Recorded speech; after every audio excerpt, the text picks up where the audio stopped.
Welcome to another episode of Hashimoto's Nutrition RX podcast.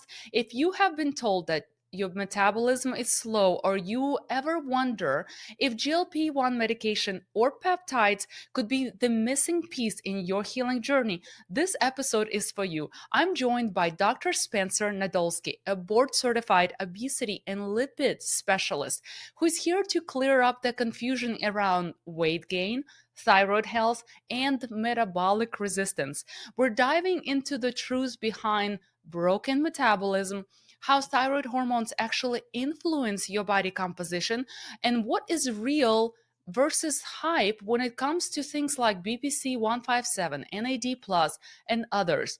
We also talk about metabolic adaptation, aka starvation mode, the small meals myth, and what strategies women with Hashimoto's should focus on when nothing seems to work. This is the kind of conversation that will help you tune out the noise and finally understand what your body really needs. So grab a notebook, maybe a warm cup of tea, and let's get into it. Dr. Spencer, welcome. Thanks for having me. And I have Hashimoto's thyroiditis as well. Got diagnosed 20 years ago, so we're in I good did company. not know that, and I thought I did my homework. It's not like I put it on my bio or anything, but Wow, now we feel we're definitely in business. Now I have yeah, personal questions for you. yeah, there you Uh, go.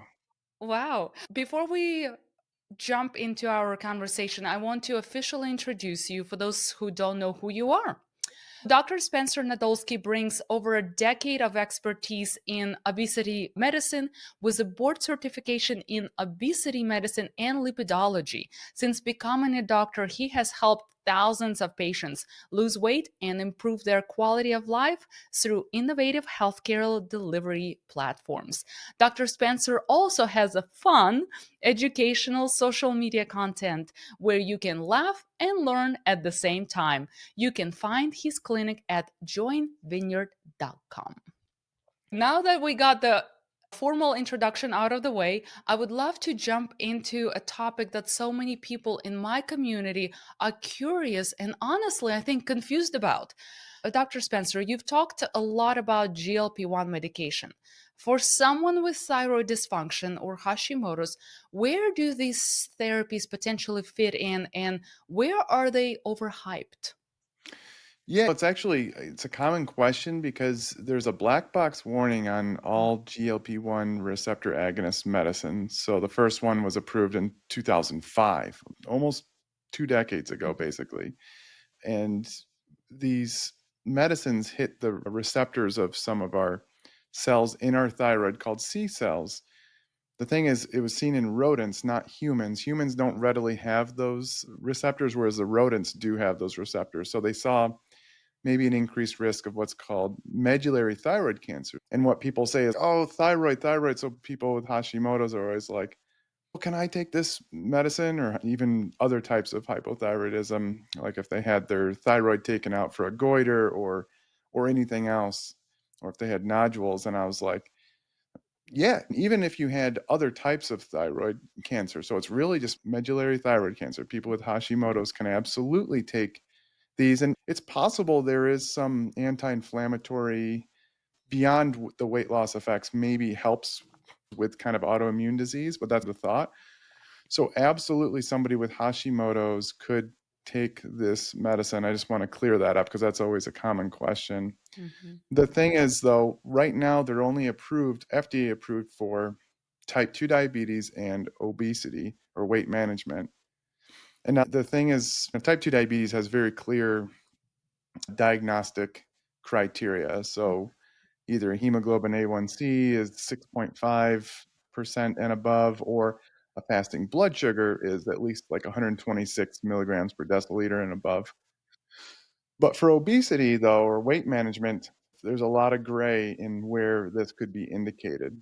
What a lot of people are doing, though, are using these medicines off label, meaning they don't have weight issues and they don't have type 2 diabetes, but they feel it's helping with their inflammation of some sort. They just feel better taking these. That's where it's not indicated, however, many people are doing it that way. But I do have a lot of patients with hypothyroidism, and I have some funny, not funny, but interesting cases there that we can talk about who they do extremely well, especially if they're on the right thyroid replacement regimen for them. Hypothyroidism, Hashimoto's not a reason you can't take the medicine, and I find that they don't do any worse than the averages that we see. It would be interesting to study that directly, but just my clinical experience. And just to add something to the study about rodents and thyroid cancer, don't rodents have a more sensitive cells that uptake more of the medication, and that's why they started developing thyroid cancer? Yeah, they have the receptors. We don't on those Yeah. Mhm, specific C cells of the thyroid. mhm, That's why we don't see it in humans. They keep monitoring and keep looking closely, but so far so good. They've talked about even taking out that black box warning because mhm. what it does is it scares people. What happens then is that more often people start getting extra thyroid ultrasounds when they shouldn't get it and all sorts of stuff. We'll see. I think in 5 to 10 years we'll see that black box warning be taken off, but I can't guarantee it. Yes, we'll keep an eye on that for sure. Now, before we went live, I told you that some people wonder, like, why am I, as a dietitian, talking about GLP-1 medication and peptides on Hashimoto's podcast? And the truth is that these therapies are becoming more and more common in the real world, and my clients are asking about them every single day. And as a clinical dietitian who specializes in Hashimoto's, it's my job to help women make informed and evidence-based decision, not just about food but about their overall healing journey. That includes understanding how medications and interventions like GLP-1s or peptides might support or maybe sometimes stall their progress when it comes to metabolism, weight, and thyroid health. So I think this conversation is so important regardless of you have weight problems or not. The next thing I wanted to talk about is, or I'm curious about, how can these medications support sustainable metabolic health without further tanking thyroid function or causing lean muscle loss? Yeah, so these medicines hit receptors. So they work for type 2 diabetes a little bit differently than weight, although part of the effect on the type 2 diabetes and blood sugar regulation is helping people lose weight. Just a little quick background, they're called the incretin effect. Basically, they injected blood sugar into the veins versus had people drink it. And I would think if you injected it, your insulin levels would go higher, but they found that when people drank glucose, their insulin levels were higher, and they called that the incretin effect, some Mhm, intestinal secretion of some hormone. It wasn't later until they found the specific types of hormones. So for type 2 diabetes, it augments your pancreas's ability to release more insulin. So mhm, that helps there. But for weight specifically, it hits these receptors in the brain that basically make you not think about food anymore. And it's different. It's an appetite suppressant, but it works beyond that in terms of like people, my patients, when they take them, they describe feeling like someone who must not struggle with their weight must feel like, where they're mhm, not constantly thinking about food, constantly needing extra servings of whatever meal that they ate, constantly craving certain specific foods. So three different things: hunger and satiety improve, cravings improve, and then it's also this concept of food noise, which is just thinking about food. So these medicines come in and basically allow you to do the things that you already have a good idea of what to do and be able to do them. So you do see people, if they use these medicines to basically starve themselves, they'll lose muscle, but that would be like any other way of starving mhm, yourself. If you basically went on a crash diet and drank like a few protein shakes a day or fasted forever and just basically didn't eat much, you'd lose muscle. So these medicines just facilitate being able to follow a good, healthy diet and exercise plan. My patients get a resistance training program. They have an awesome dietitian that basically optimizes things, but I could see that other people out there in the world who are just getting a prescription from wherever just to be able to starve mhm, themselves could potentially lose weight in a way that's not as healthy. So mhm, just think of these medicines as a way, in terms of weight, not the inflammation and all the other mhm. non-weight related benefits, but in terms of weight, think of it as just a way to optimize your diet and exercise without feeling as miserable doing it. hmm And the reason I get so many clients who come to me while taking the GLP-1 medication, for whatever reason they started, it's because they're not working with the medical doctor. They're not working with the dietitian. And I know you guys have a dietitian on staff in your clinic Hmm. to guide somebody through this weight loss process, because there is a right and a wrong way to lose the weight. Everybody knows that. So I get my clients on the back end, unfortunately, of this medication after 6 months or maybe 12 months after they lost the weight, after they lost all of their hair, after they developed chronic constipation to the point when they go to the bathroom once a week, best case scenario. So then we uncover all these problems, and it's very hard to fix post fact. So I always tell people, if you're thinking about getting on medication, again, for whatever reason, to decrease TPO antibodies, decrease inflammation, work with the team. Reach out to somebody, to the real clinic. At least start off the right way, learn the right tools, and then maybe you can venture out if you want to. But this is such an important problem that you brought up, that it has a lot of side effects. So Hmm. everybody knows about side effects. Let's talk about the benefits. What are some non-weight benefits in your clinics or in research? Yeah. So a lot of my patients, they all want to exercise and get better, but their joint pains and just feeling not so good. They think about food all the time. The medicines, I want to say they reduce anxiety, but what I really think happens is that their anxiety comes from thinking about food all the time. So it calms that down. It gives them the mental space to be able to think about exercise.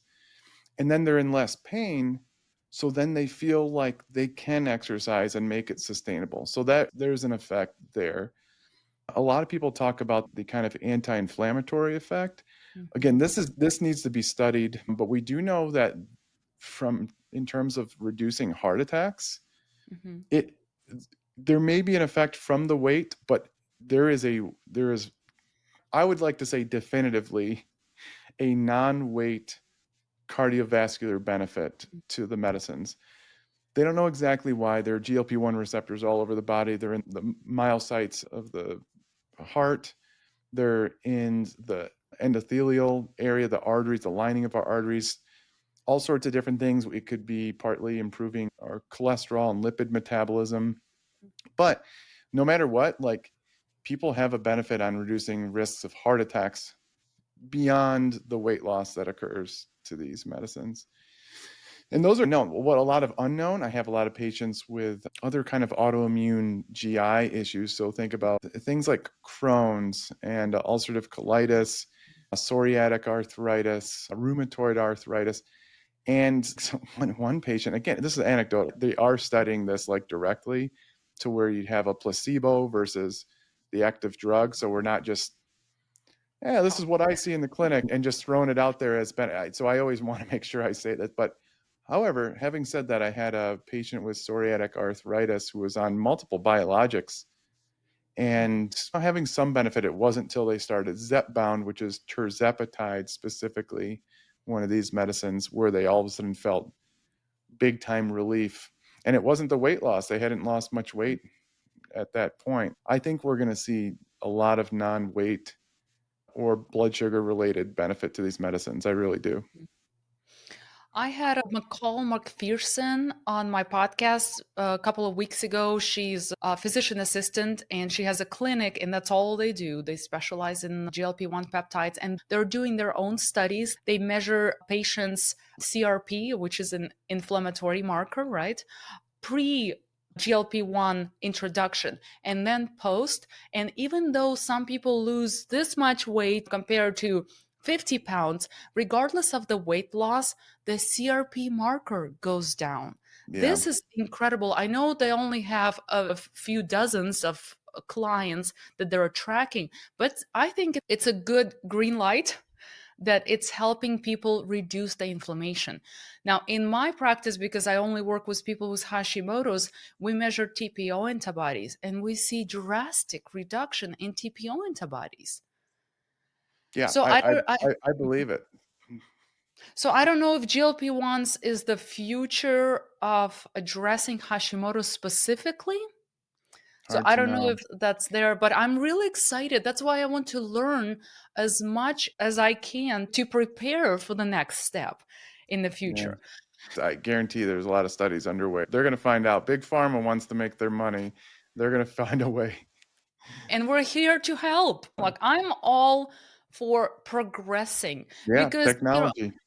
technology, exactly. And I don't care if it's nutrition related progress or medicine progress. I just want to progress because Hashimoto was found like what, 115 years ago, and we have no improvements in treatments. You probably take the same medication as I do, depending on different dose. This is the only treatment we have. I need more. I need better. I think we deserve answers. We deserve better treatment. I don't care where it's Yeah. coming Ideally, please. from. Please. Yes.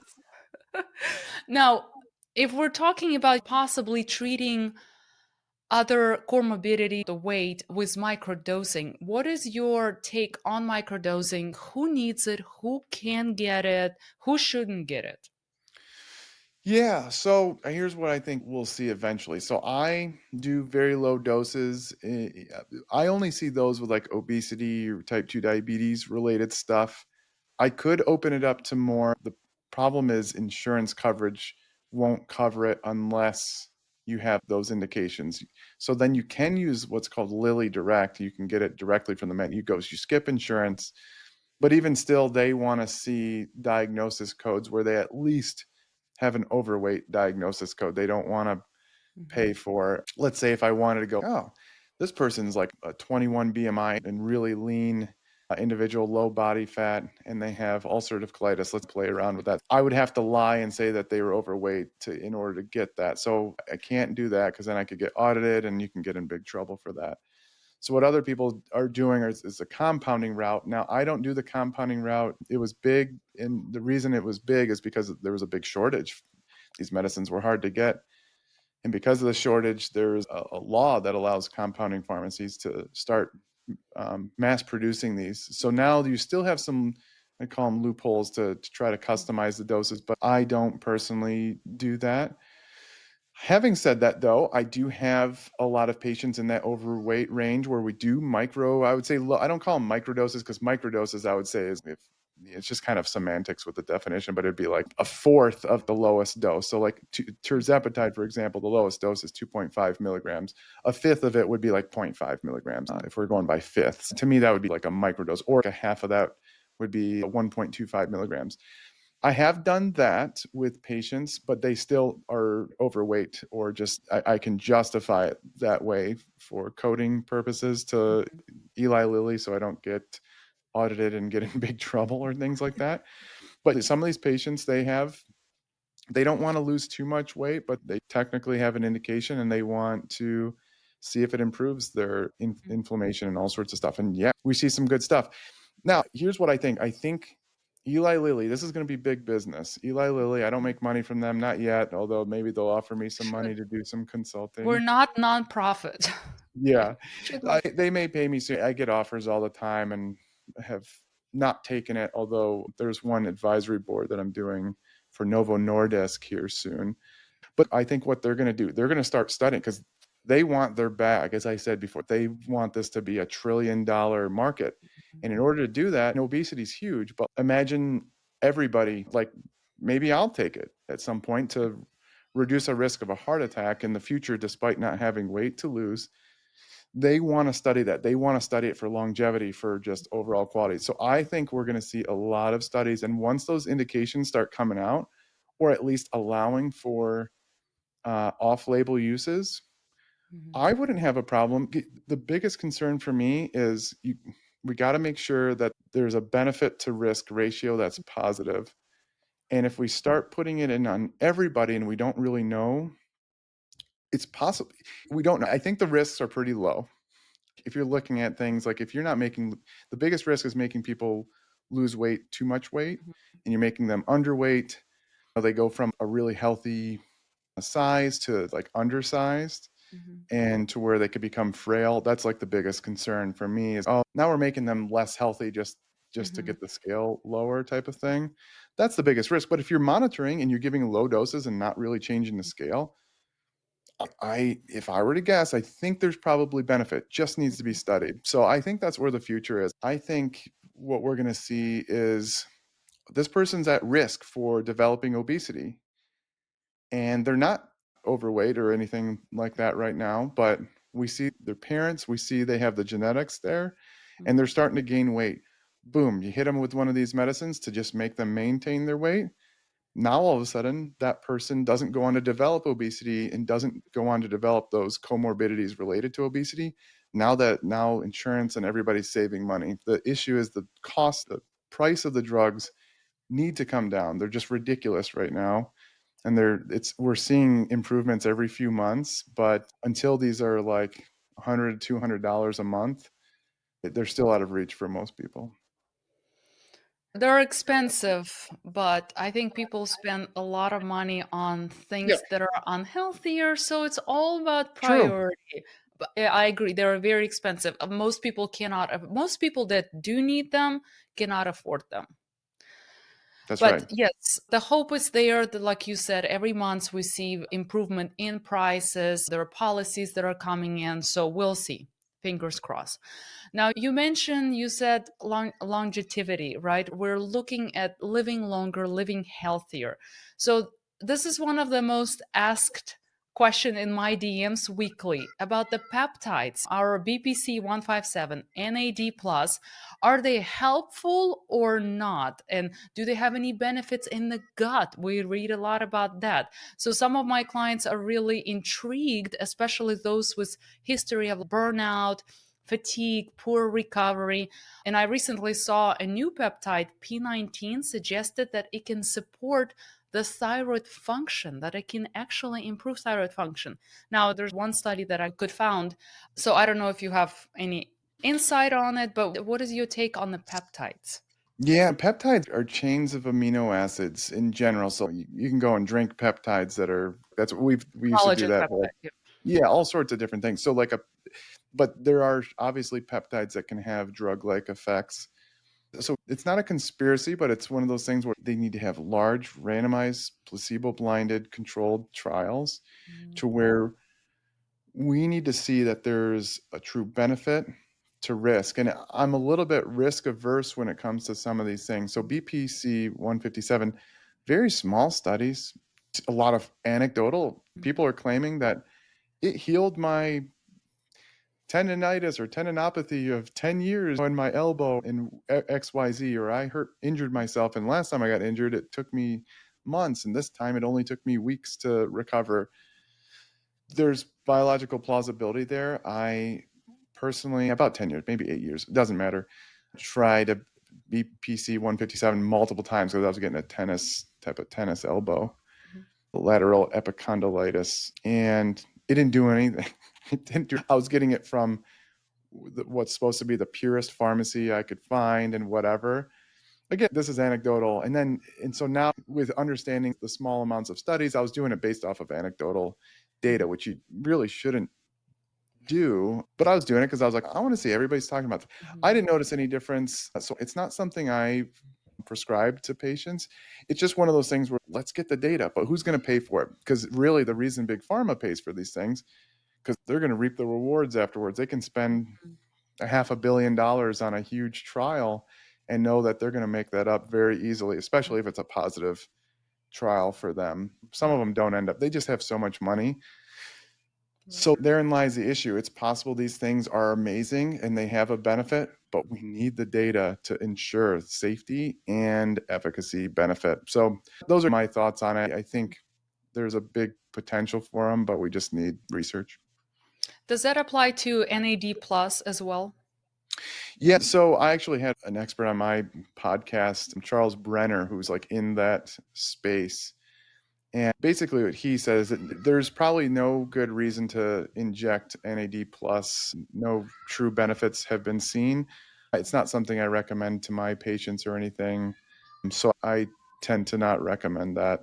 So I actually started the reason I brought this question up for selfish reasons. I'm a patient myself. I have Hashimoto's and I'm just looking for ways to improve my energy and this and that and my knee pain. So I started using BPC-157, Yeah, injecting just around the joint where the fatty part is. It helped, I yeah, think. Now, my husband said, did it help or did 3 or 4 weeks pass by and you yeah, healed? yeah. That's exactly so there's something called regression to the mean, because what you'll see in certain supplements, and they'll say, "Look, this thing works."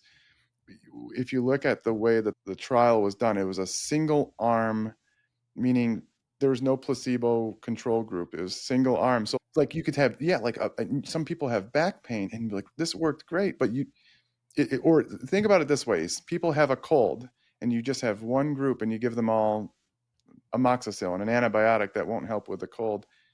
And there'll be people that be like, yeah, the pill worked. It worked for me. The antibiotic worked, but it's no, they were going to get over that. So that's exactly the reason why you do placebo blinded controlled studies, because then you can see the difference in those, because people with the placebo are going to get better. So that's all. I'm not, there are some people like, no, that doesn't work. And it's more, we just don't even have the data to say it. So it's very possible it could have helped. We just don't know. We just don't know. I used it for a very short time until Yeah. 4 weeks. I did not refill it from my doctor because I'm like, I don't know if it works. And it's Yeah. an injection. And I feel Yeah. like I'm going to pass out every time I do that. So it's not worth to me. But what I do want to say, I do NAD plus. Yeah. I do feel it gave me so much energy. It almost felt gave me a feeling like I'm on drugs. Like I was driving to my Hmm. office at 11 a.m. And I don't know if it's spring or hormones or something, but I feel this heightened sense of happiness, which is not normal. And What if there are amphetamines in that? What if they sneak some amphetamines in there? just like you said, it's coming from my doctor, it's Yeah. coming from purest pharmacy, I don't know, commercially rated pilot. So I get drug tested all the Oh yeah, you time don't want to mess around. randomly. What are you So I flying? What are you flying? oh Jets? gosh, fly jets, I fly Gulfstreams, large Holy airplanes cow. into yes, I didn't know that. mid-size. That's Yep. cool. Yeah, it's a little hobby of mine that I do on the side. Jeez, doesn't sound like a Yeah, hobby. That's tough. it's more than a hobby, yes, but we fly to Europe all the time, so Holy cow. it's so I do have to be careful with what I take, and Yeah, of yeah. course I clear it with my doctor. I Yeah, you have don't wanna mess 2 with that. doctors. So nothing came up on the drug test yet, Good, good, good. knock on wood. Good, But good, good. yes, people need to be careful with where they're getting that stuff Yeah, from. I'm my own guinea pig, and I don't recommend this to anyone, but I'm just yeah, sharing my yeah, experience, again, anecdotal, just to make it fun. yeah, Now, totally. let's talk about something even more fun. Everyone on social media blames their weight gain on slow Right. metabolism. Is it real? And how do we know if we have one? Yeah, so they've done these types of studies before, and they look at a lot of people. This is done in the 90s and whatever. They basically took a bunch of people who claimed that they had a slow metabolism, and then they tested their metabolism. There's different ways to do it. You can do a resting metabolic rate where you breathe into this thing and it looks at your CO2 and all the consumption of your resting metabolic rate through that method.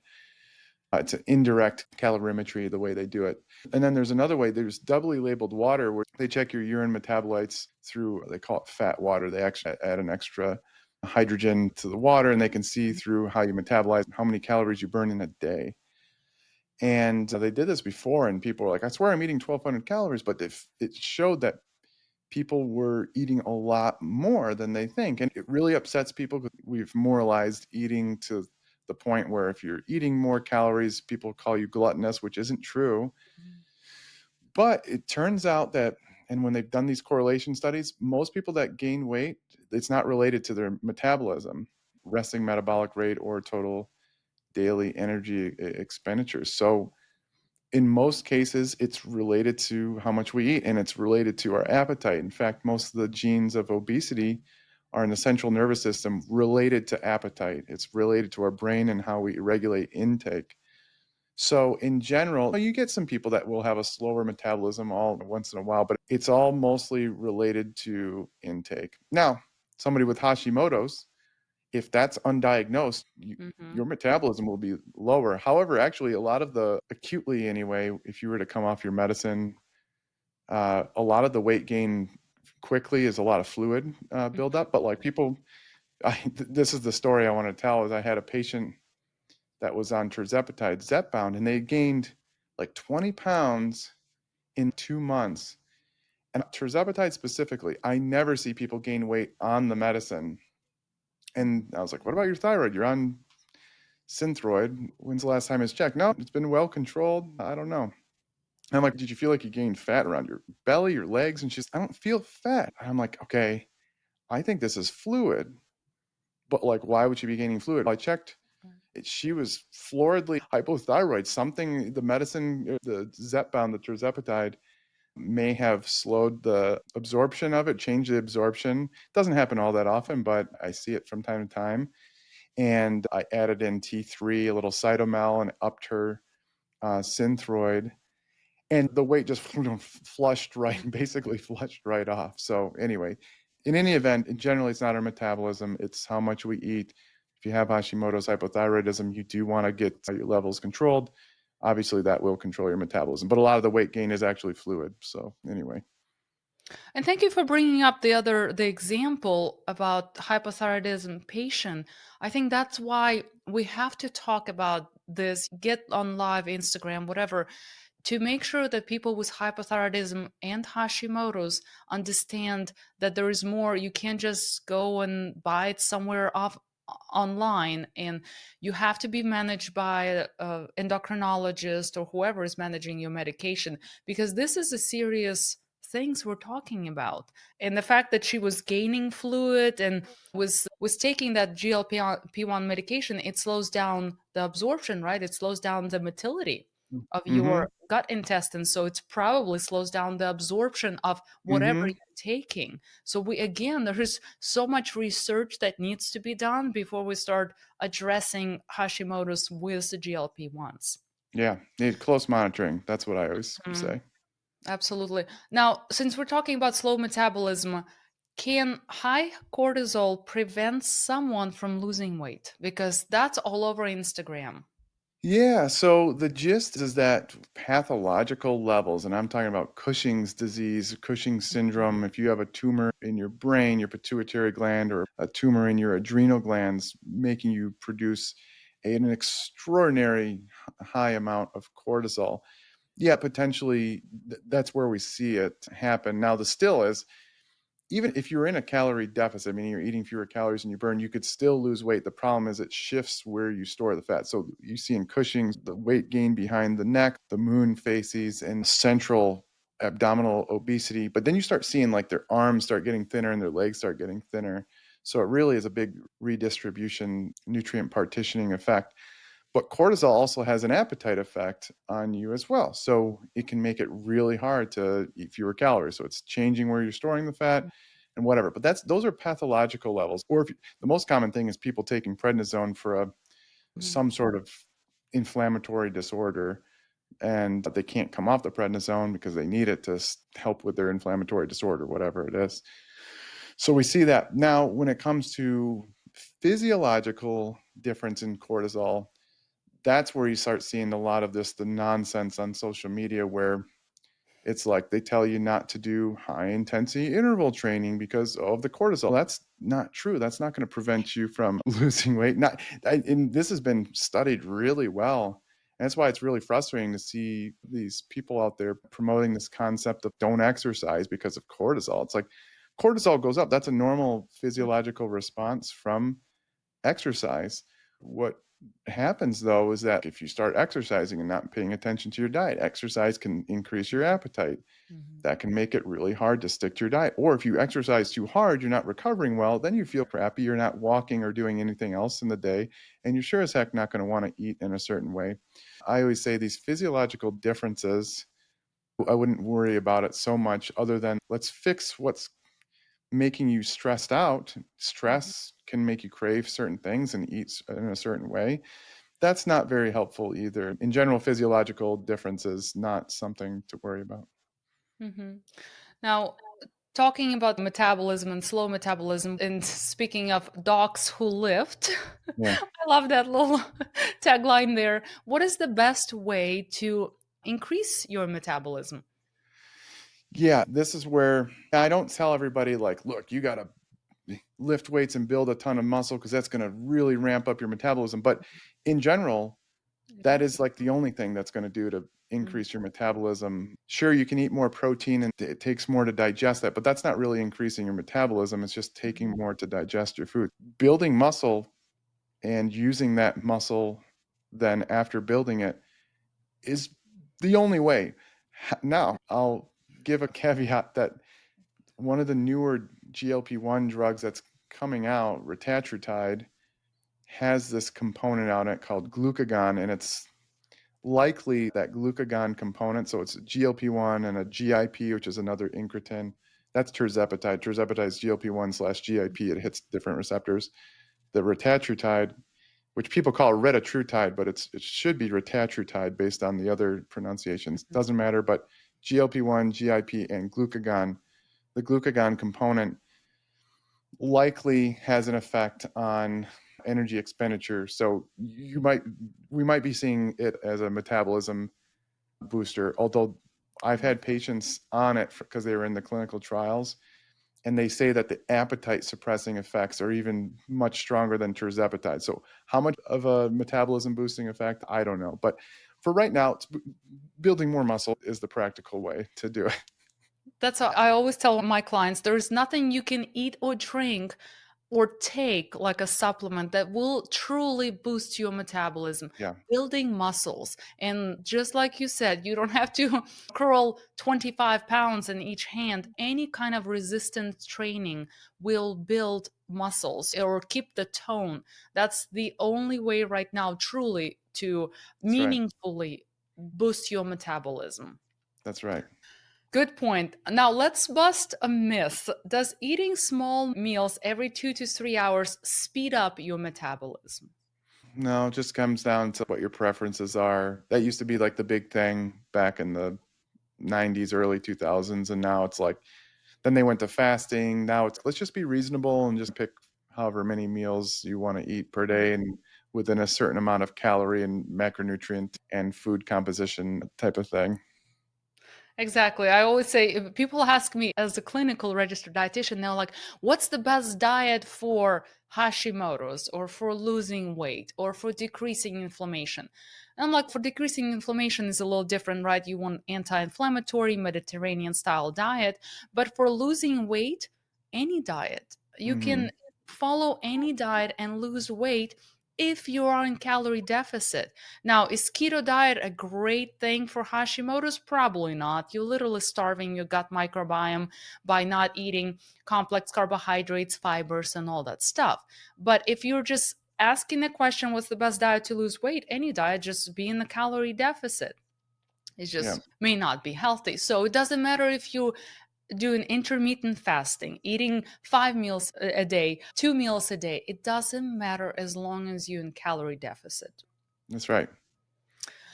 Now, let's talk about the last burning question I have is we hear a lot about this metabolic adaptation or starvation mode. Can you explain what that means and whether it's something average woman trying to lose weight should even be worried about? Yeah, super big myth out there. The idea around metabolic adaptation. Our metabolism is tied to our body size, and how many calories we burn is related to that plus our activity levels throughout the day. But metabolic adaptation, though, is when we lose weight. So, say we go from 300 pounds to 200 pounds, based off of calculations of what that person's activity and body composition, they should be at around a certain amount of Mhm. calorie expenditure per day.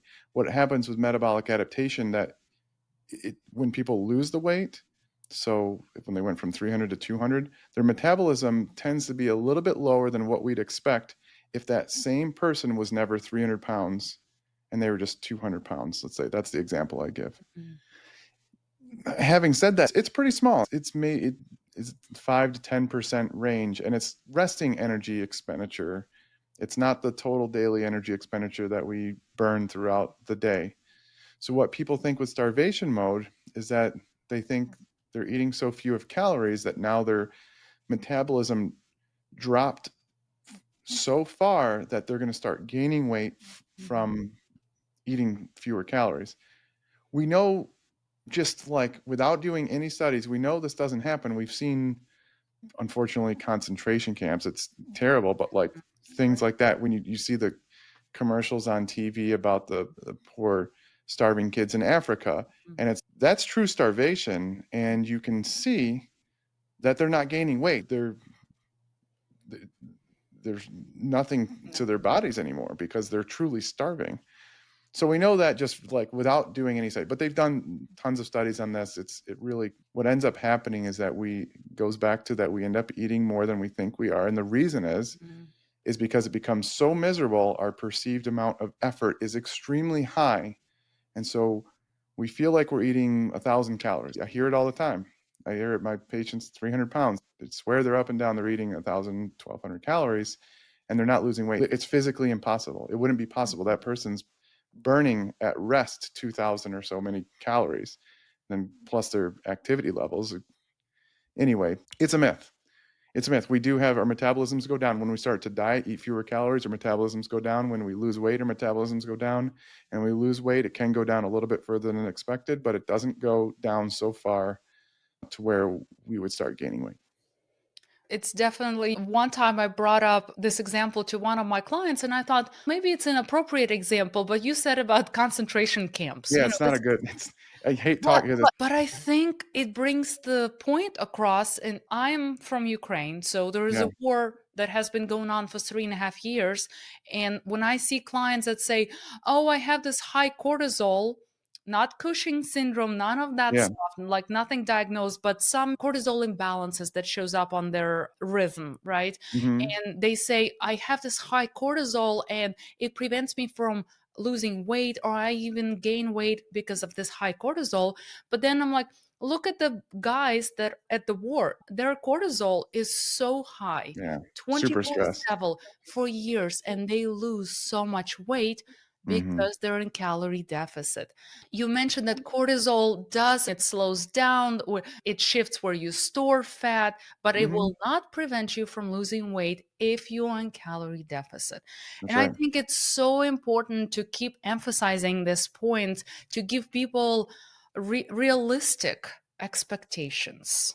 Yeah, it's not magic. It's Mhm, science. It doesn't feel good necessarily, but at least it gives an explanation. A lot of people really want to, hate to say it, believe in magic type of like mhm, up to chance, up to whatever. But when it comes down to it, we have some pretty good answers here. mhm.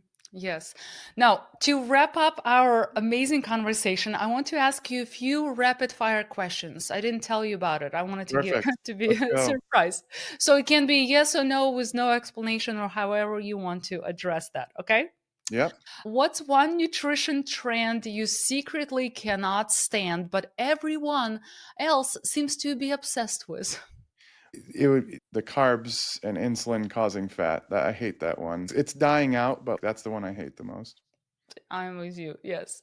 Now, if you could only lift weights or do cardio for the rest of your life, which one would you choose? Easily lift weights. Peptides, GLP-1, or creatinine? You can only keep one in your clinical box. What would Oh, that be? GLP-1s. Yeah, easy. Now, biggest medical myths you would erase from the internet right now if you had like a magic wand. It would be the carbs and insulin and weight gain. Okay, yep. That's a hard one. That's an annoying one too. Yeah, super annoying. Okay, and finally, most surprising thing people would never guess about you from your social media. They probably know I'm pretty goofy. Some people know this, but I was a collegiate wrestler, successful collegiate athlete. Oh, I guess I like telling everybody because I talk about obesity bias and why people have this weight bias. I used to have it very strong, so that's why I understand it very well. So that would be something. That's amazing. Yeah. Dr. Spencer, thank you so much for being here today and sharing your wisdom in such a down to earth and practical ways. I know my community is walking away with a deeper understanding of how metabolism actually works, and just as importantly, what we can stop worrying about. And your insights in GLP-1s, peptides, and this metabolic myth are going to help so many women with Hashimoto's feel more empowered, more informed, and way less overwhelmed, because I think that's the most important one. And I'm truly grateful for your time and your voice in this space. Don, thank you so much. Thanks for having me on. So, I would love to have you for another podcast episode to dive deep into our listeners' questions or maybe specific topic or something that you want to bring up to life. Perfect. We'll do it. Thank you so much. Bye, Dr. Spencer. Bye bye.